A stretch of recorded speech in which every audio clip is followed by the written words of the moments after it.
word bald originally meant white-headed. The scientific name for a bald eagle, did you hear this, Beckett?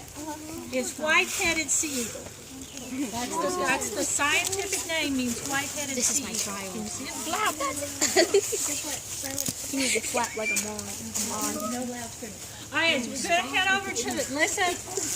Now we're going to head over and see the bigger animals. So I need you to line up. I know it looks like, where's Jacob? Yeah, they're like. I didn't take pictures. Okay. Here we go. Let me check if it's ready. Yep, it's ready. 2 by 2, that means you're right behind the person in front of you. Right behind. Show me. Not a 1, no. Not a 1. We're going to stay at a 0, okay?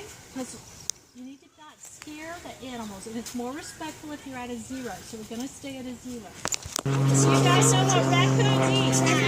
They eat trash, garbage, and they don't touch anything. Yes, I know there's going to be vultures. What kind of animal doesn't make it if it eats almost anything? It's not a scavenger. There's a name for an animal.